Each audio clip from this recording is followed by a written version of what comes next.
Teología Bíblica 1. Bienvenidos a este apasionante estudio que nos ayuda en nuestro crecimiento espiritual y nos da herramientas apologéticas. La Escuela de Desarrollo Cristiano de Canadá ayuda en la formación de nuevos ministros. El profesor Víctor Manuel Buitrago Cruz les da la bienvenida. Bienvenidos a nuestra lección número 7 de la introducción a la teología. Ya hemos visto acerca de Dios, hemos visto acerca del Señor Jesucristo, vimos los atributos de Dios y vimos la naturaleza del Señor Jesucristo, su divinidad, su humanidad. Ahora entramos a lo que en teología se conoce como la neumatología. La neumatología es todo lo que estudia referente al Espíritu Santo. Recuerde que la palabra espíritu en el griego es neuma, por eso se le llama neumatología. Vamos entonces a comenzar nuestra clase de hoy mirando acerca de cómo el Espíritu Santo es una persona. El Espíritu Santo, una persona.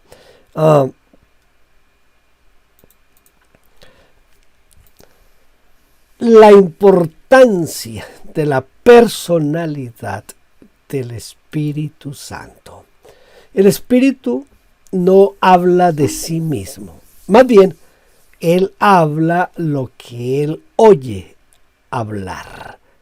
Escuchemos aquí lo que nos dice este texto. Cuando venga el Espíritu de verdad, Él los guiará a toda verdad. Él no hablará por su propia cuenta, sino que les dirá lo que Él ha oído y les contará lo que sucederá en el futuro.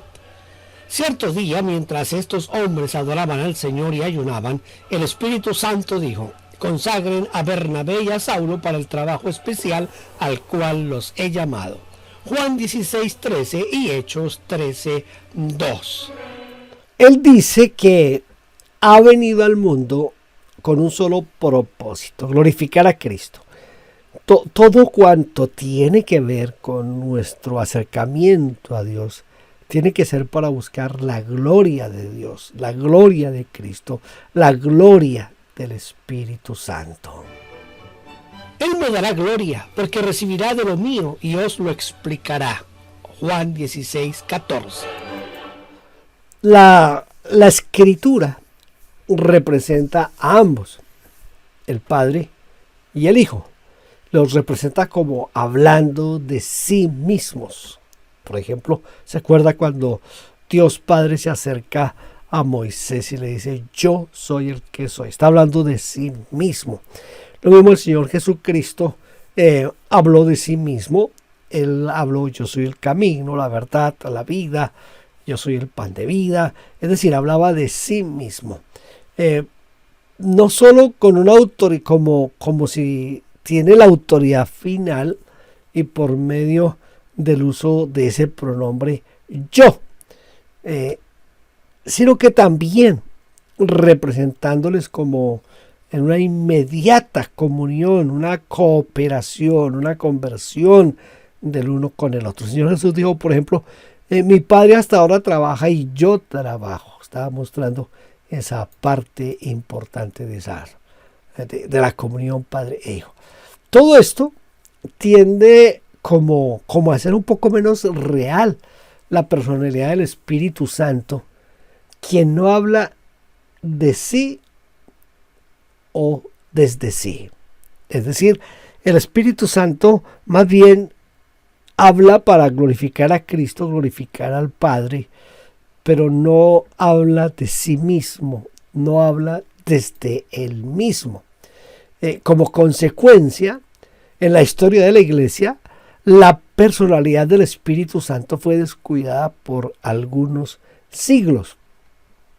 Solo cuando la doctrina del Padre y del Hijo fue definida, esto pasó en el Credo de Nicea ya por el año 325 después de Cristo, el Espíritu fue reconocido como una personalidad en los credos de la Iglesia.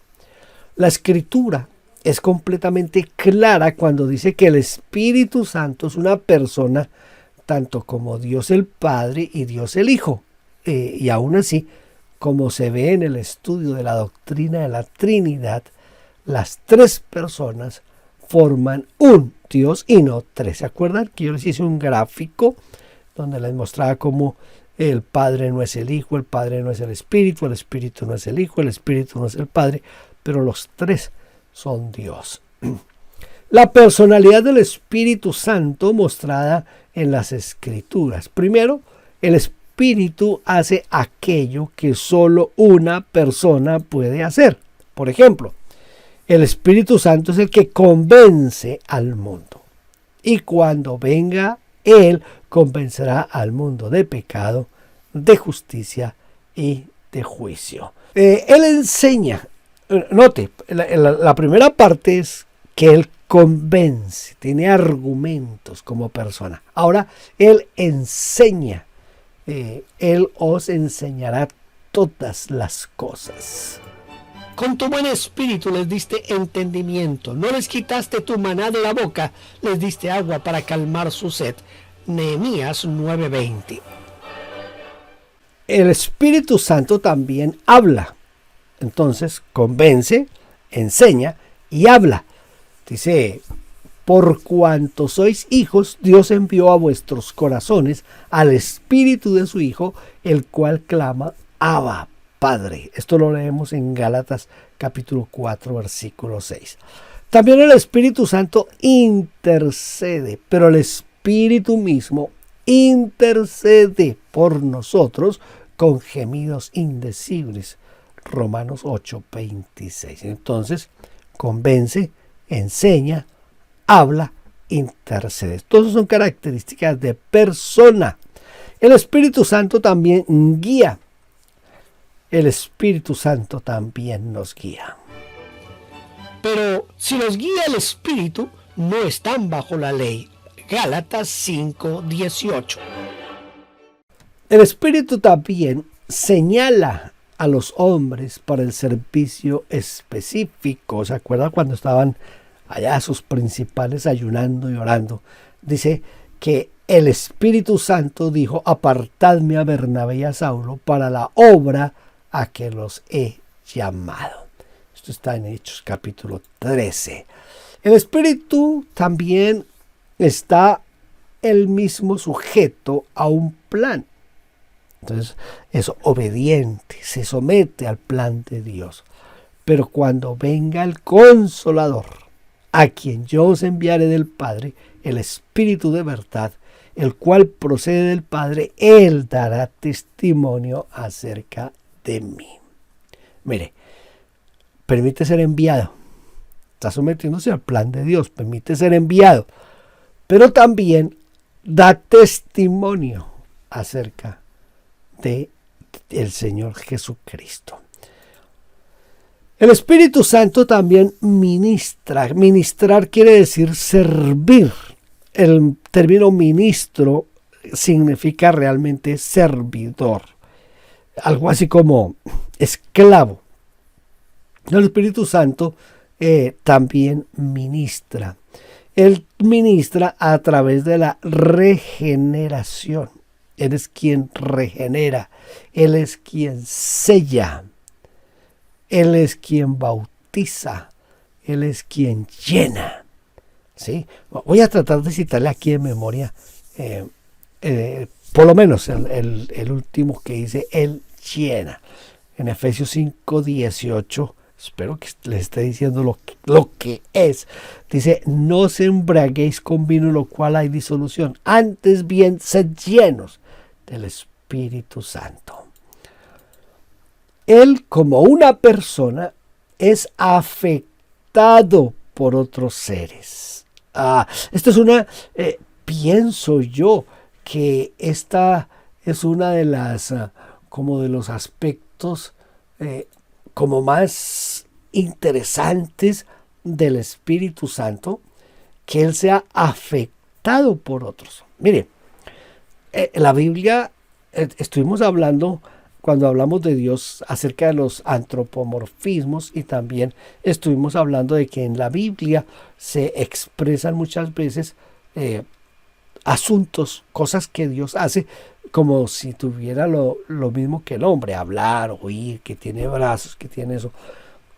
Y usted va a encontrar que en el Padre hay cierta afección también en ciertas cosas, en el Hijo también hay afección, pero en el Espíritu Santo hay una afección que es demasiado, vamos a decir, como importantísima, y que hay que tener mucho cuidado de nuestra parte. El Padre le envía al mundo. Note que el Espíritu Santo es enviado al mundo por parte del Padre, y el Hijo también lo envía al mundo. Por favor, busque estas citas bíblicas, Juan 14, 16 y 26, y también Juan 16, 7. Los hombres, aquí es donde yo quería como mostrarles un poquito este asunto. Los hombres pueden hacer enojar al Espíritu Santo. Mira lo que dice Isaías 63, 10.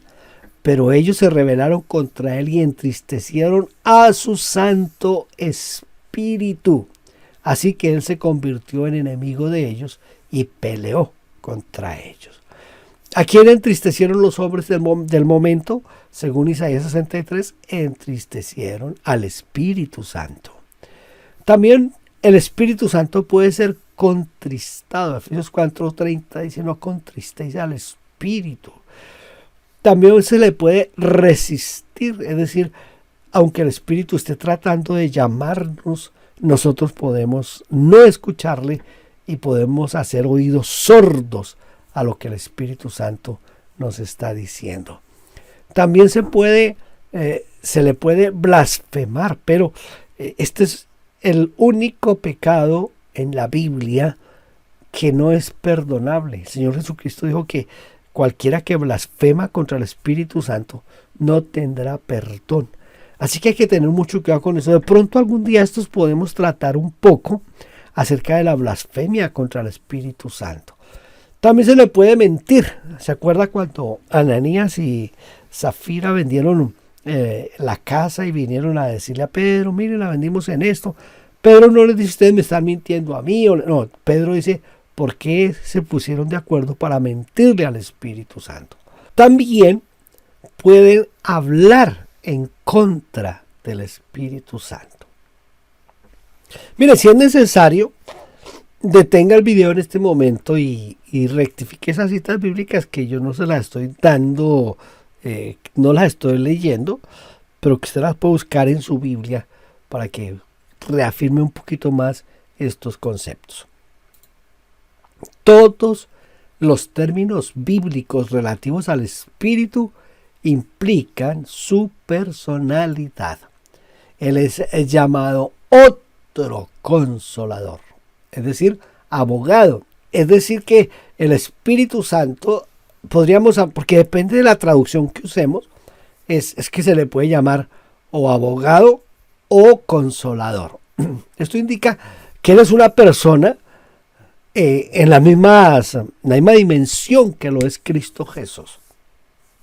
La Biblia de Jerusalén lo denomina el Paráclito. Cuando yo estudié en el seminario bíblico, a mí me dijeron que se decía Paráclito, con E, no Paráclito, sino Paráclito. Pero en la Biblia de Jerusalén está como Paráclito, que significa abogado consolador. Mire cómo dice la Biblia de Jerusalén: cuando venga el Paráclito que yo os enviaré de junto al Padre, el Espíritu de la verdad que procede del Padre, Él dará testimonio de mí. A Él, o sea, al Espíritu Santo, se le llama Espíritu en el mismo sentido personal en el que Dios es llamado Espíritu. Dios es Espíritu y los que le adoran han de adorarle en espíritu y en verdad.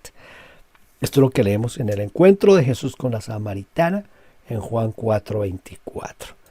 Los pronombres usados para el Espíritu implican su personalidad. Mire, en el idioma griego, la palabra espíritu es un nombre neutro. ¿Sí entiende lo que es neutro? En español, nosotros tenemos masculino, femenino y neutro. Entonces, el Espíritu Santo no se puede darle ni carácter ni masculino ni femenino. Es un carácter neutro, el cual naturalmente requiere un pronombre neutro.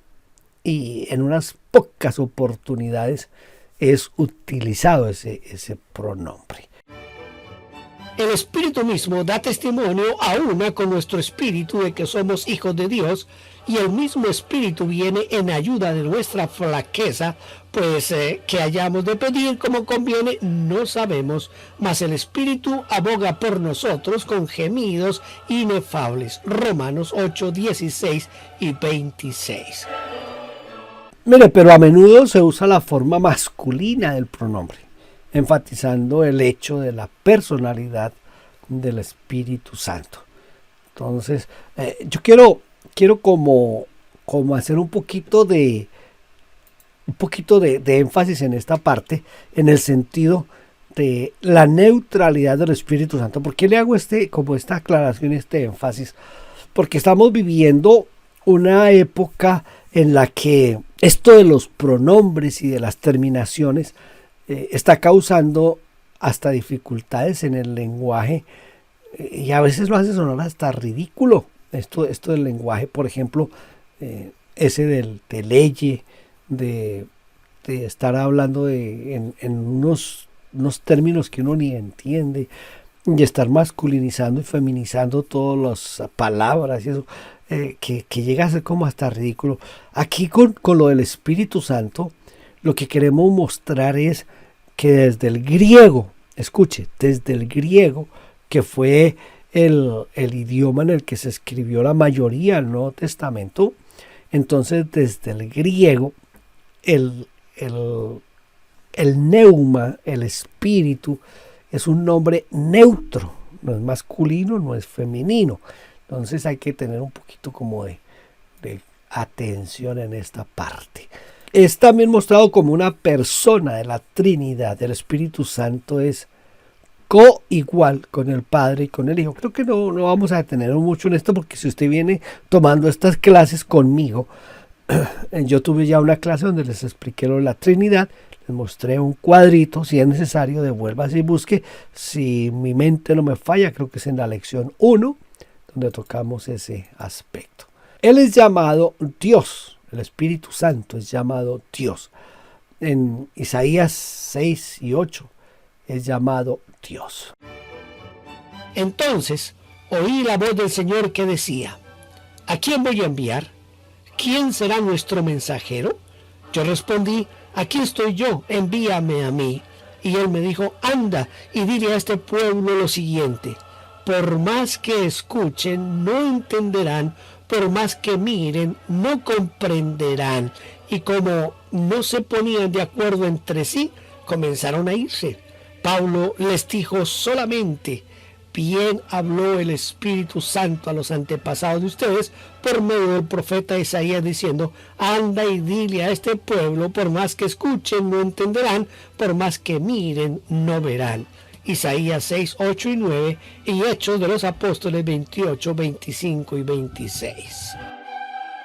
Tome tiempo para mirar Jeremías 31 al 34 y compárelo con Hebreos capítulo 10, versículos 15 al 17. Comparar es que usted lee la primera cita que está en Jeremías 31, versículos 31 al 34, e inmediatamente lee Hebreos 10, 15 al 17. También en 2 Corintios 3, 18 y en Hechos 5, 3 y 4, ¿no? Él tiene los atributos de Dios. Dice en Génesis, en el principio creó Dios los cielos y la tierra estaba desordenada y vacía. En el versículo dice: y el Espíritu del Señor se movía sobre las aguas. El Espíritu Santo ejecuta las obras de Dios. Esto lo podemos ver en Job 33, 104, en el Salmo 104:30, Lucas 12:11, y ahí están todas las citas bíblicas para que usted por favor corrobore esta parte. Como se indica arriba, o sea, en las láminas anteriores que presentamos, el uso de los pronombres personales afirma su personalidad. El hecho de que sea neutro no quiere decir que no es persona, es una persona. Se presenta al Espíritu Santo en la Escritura como un objeto personal de fe. En el Salmo 51, si mal no estoy, versículo 11 dice: no quites de mí tu Santo Espíritu. Mateo 28 está la fórmula bautismal, y en Hechos 10 está el evento allí de el Espíritu Santo en la casa de Cornelio. Es como un objeto de fe, ya que él es también alguien a quien se le debe obedecer. El advenimiento del Espíritu Santo. La venida del Espíritu Santo al mundo en el día del Pentecostés debe verse en relación a su obra en dispensaciones previas. Hago aquí una salvedad. Yo uso aquí el término dispensaciones previas, pero un buen sector de la iglesia reformada no cree en las dispensaciones. ¿Qué es una dispensación? Una dispensación es un periodo de tiempo en el cual Dios da un trato específico al hombre y Dios hace pactos o promesas al hombre durante ese espacio de tiempo. No voy a dar una clase de dispensaciones en este momento, pero la idea es explicarles por qué utilicé aquí el término dispensaciones. Puede ser que no hayan dispensaciones, o puede ser que sí las haya, porque eso depende del teólogo con el cual nos alineemos. Pero lo que sí es claro es que en la Biblia Dios sí tiene diferentes formas de tratar al hombre. Dios no trató a aquellos antes del Sinaí, no los trató igual que a los que vienen después del Sinaí, es decir, después de que Moisés recibiera los 10 mandamientos. Cuando Cristo murió en la cruz del Calvario, comienza como una nueva forma de Dios tratar al hombre. Ya no lo trata de acuerdo a la ley que le dio al pueblo de Israel allá en el monte Sinaí, que leemos en Éxodo 20. Ahora es diferente. Cuando viene el Espíritu Santo, cuando llega el Espíritu Santo, hay como una especie de acercamiento, si se puede usar ese término, de acercamiento de Dios hacia el hombre a tener una experiencia mucho más cercana el uno del otro. Entonces, les quería explicar esto para que, si de pronto usted no es dispensacionalista, quería que lo viera en el trasfondo en el que estoy utilizando este asunto. El Espíritu Santo en el Antiguo Testamento, porque hay un sector de la iglesia que piensa que el Espíritu Santo vino, según lo muestra Hechos 2, y que antes no existía. No, el Espíritu Santo, leímos hace un momento en Génesis 1:2, que ya el Espíritu se movía sobre la faz de las aguas. Entonces vamos a mirar un poco sobre el Espíritu Santo en el Antiguo Testamento. Él estaba presente en el mundo en el mismo sentido en el cual está presente en cualquier parte, es decir, su omnipresencia está en todas partes. Él obraba en y a través del pueblo de Dios de acuerdo a su divina voluntad. Quizás lo que pudiéramos como enfatizar es que en el Antiguo Testamento el Espíritu Santo no residía en una forma permanente en el hombre. No, el Espíritu Santo venía de vez en cuando para dar la profecía, para dar lo que tenía que darle al pueblo. Era el Espíritu que venía de vez en cuando, no era permanente. Aunque cuando uno lee en el Salmo 51, en el versículo 10 y 11, uno encuentra allí que David está clamando: no quites de mí tu Santo Espíritu. Es un poco complicado explicar esa parte, podríamos decir, neumatológica o pentecostal de David en un tiempo tan antiguo, pero el Espíritu Santo en general no permanecía en un solo individuo por mucho tiempo, era más bien esporádico, venía de vez en cuando el Espíritu Santo. En el Antiguo Testamento el Espíritu de Dios se ve teniendo una relación con respecto a la creación del mundo, ya lo hemos hablado. Él tuvo parte en la revelación de la verdad divina a los santos profetas. Es ahí donde tenemos que mirar lo que dice Pedro.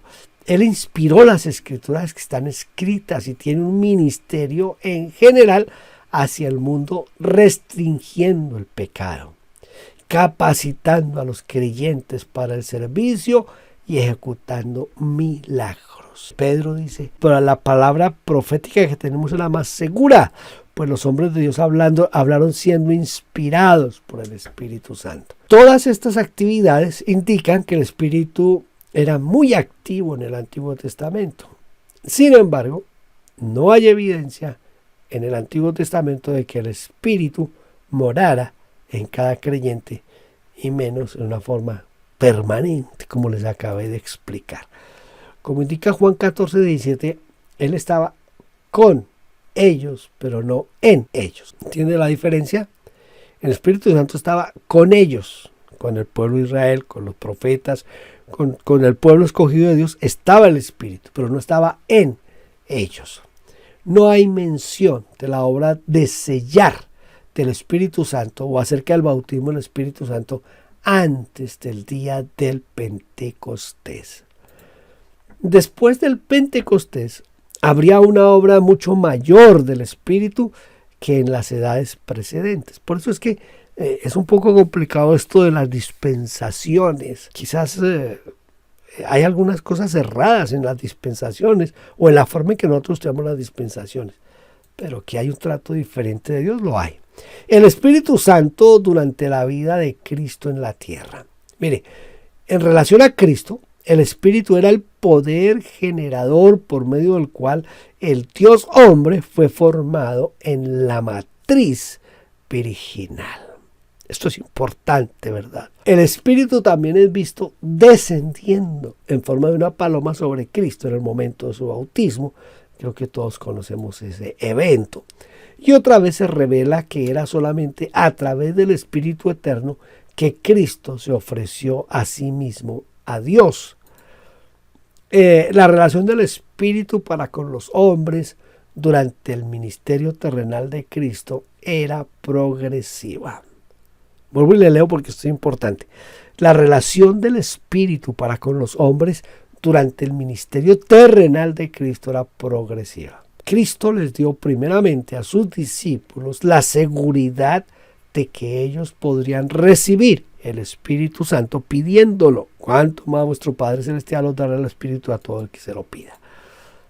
Al término de su ministerio y justamente antes de su muerte, Cristo dijo: y yo rogaré al Padre y os dará otro consolador para que esté con vosotros para siempre, el Espíritu de verdad. Después de que Cristo resucitó, el Señor sopló sobre los discípulos y les dijo: recibid el Espíritu Santo.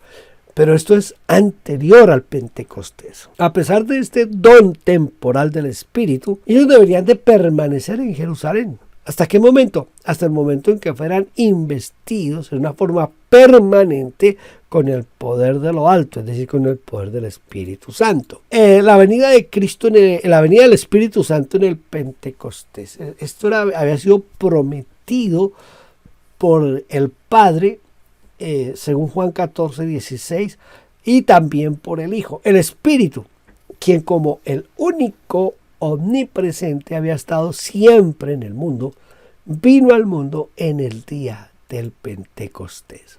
Su venida en el día del Pentecostés era para que Él pudiera hacer su morada en el mundo. Bueno, esto de su morada en el mundo hay que como aclararlo un poquito, porque cuando estoy hablando aquí de su morada en el mundo, me estoy refiriendo al lugar que habitamos, pero no está en todo el mundo. El Espíritu Santo no está en todo el mundo. El Espíritu Santo está únicamente en el pueblo de Dios, en los que han sido nacidos de nuevo y han sido sellados por el poder del Espíritu Santo. Dios el Padre, aunque omnipresente, es en cuanto a su morada, Padre nuestro que estás en los cielos. Esto es lo que confunde a los que no entienden la doctrina de la Trinidad. Pero yo quiero que usted piense por un momento en este aspecto. Cuando el Señor Jesús les dice aquí, ya acabamos de leer, dice, y yo, el Señor Jesús, rogaré ¿a quién? Al Padre. ¿Para qué? Para que Él envíe otro consolador. Ahí está la Trinidad, ahí está clarita la Trinidad. Cuando el Señor está orando, allá en el Getsemaní, Él no está haciendo una introspección y hablándose a sí mismo, no, el Señor está hablándole a Dios Padre. Ahí hay otra prueba de la diferencia entre el Padre y el Hijo. Yo sé que para los no trinitarios esto es un asunto un poco complicado, pero es asunto de leer la Biblia sin prejuicios. Cuando usted lee la Biblia sin prejuicios, usted va a encontrar claramente definida la doctrina de la Trinidad en toda la Escritura. Dios el Hijo, aunque omnipresente también, porque Él dijo que donde haya dos o tres, ahí va a estar Él. Él dijo, yo voy a estar con ustedes todos los días hasta el fin del mundo. En Colosenses 1 dice que todo fue creado por Él, por medio de Él y para Él, y todas las cosas en Él subsisten. Es mostrando la omnipresencia de Jesús en cuanto a su morada. Ahora, en este momento, está sentado a la diestra de Dios. Eso es lo que dice Hebreos 1:3 y Hebreos 10:12, y es lo que leemos cuando Esteban está muriendo. El Espíritu, aunque omnipresente, está ahora aquí en la tierra en lo que respecta a su morada. Su lugar de habitación fue cambiado del cielo a la tierra. Escuche, el lugar de habitación fue cambiado del cielo a la tierra. El nuevo ministerio de esta edad de gracia no podría comenzar aparte de la venida del Espíritu Santo. El Espíritu de Dios primeramente tiene un ministerio hacia el mundo, como se indica en Juan 16, del 7 al 11. Esta obra que prepara a un individuo para recibir a Cristo inteligentemente es una obra especial del Espíritu, una obra de gracia, la cual ilumina a las mentes de los hombres incrédulos que están cegados por Satanás respecto a tres grandes doctrinas. Mire, al incrédulo se le hace entender que el pecado de la incredulidad en Jesucristo como su Salvador personal es el único pecado que permanece entre él y su salvación. Si yo no creo en Cristo, no hay manera de ser salvo, ¿verdad? No es cuestión de su justicia, sus sentimientos o cualquier otro factor. El pecado de la incredulidad es el pecado que impide su salvación. Más importante, el Espíritu de Dios revela que hay una justicia obtenible por la fe en Cristo y que cuando uno cree en Jesucristo puede ser declarado justo, puede ser declarado justificado por la fe y aceptado por su fe en Cristo. Quien es justo, el Señor Jesucristo es justo en todo, ¿verdad? Entonces la obra en la cruz hace que esa justicia se pase a nosotros. Se revela el hecho de que el príncipe de este mundo, esto es, el mismo Satanás, ha sido juzgado en la cruz y está sentenciado al castigo eterno. ¿Qué nos revela esto? Esto revela el hecho de que la obra en la cruz está terminada, que ese juicio ha tenido lugar, que Satanás ha sido vencido y que la salvación es obtenible para aquellos quienes ponen su confianza en Cristo Jesús. Pero como estamos hablando del Espíritu, no quiero que usted pierda de vista esto, porque es que el Espíritu es quien convence, es el que convence, el que redarguye al hombre de pecado, justicia y juicio. No se olvide de eso. El Espíritu Santo mora en cada creyente. Apenas usted recibió a Cristo Jesús como su Señor, el Espíritu Santo entró a morar en su vida. Habita en el creyente. El Espíritu Santo, cuando habita en nosotros, lo que está haciendo es sellarnos hasta el día de la redención. Cada hijo de Dios es bautizado dentro del cuerpo de Cristo por el Espíritu.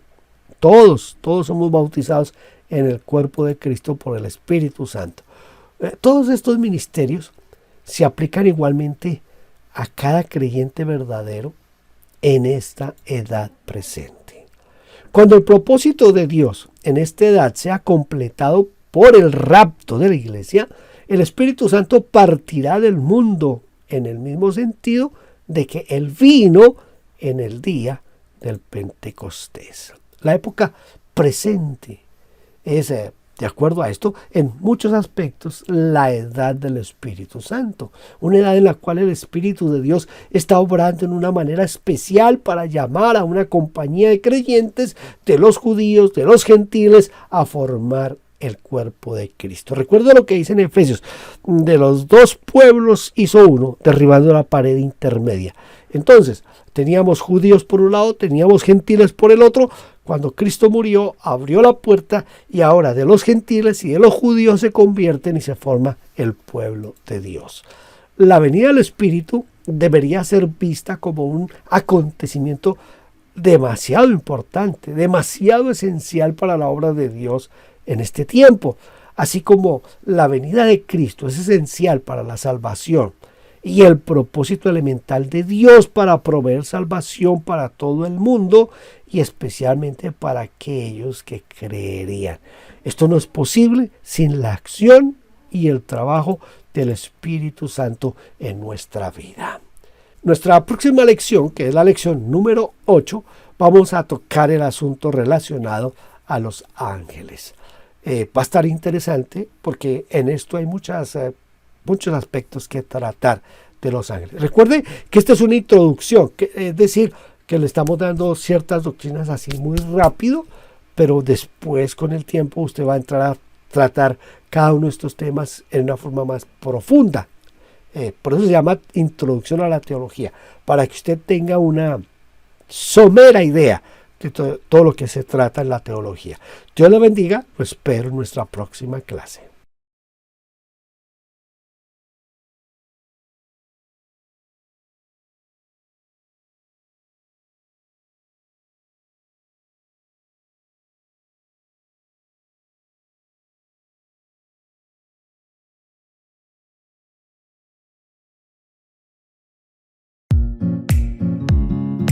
Gracias por vernos.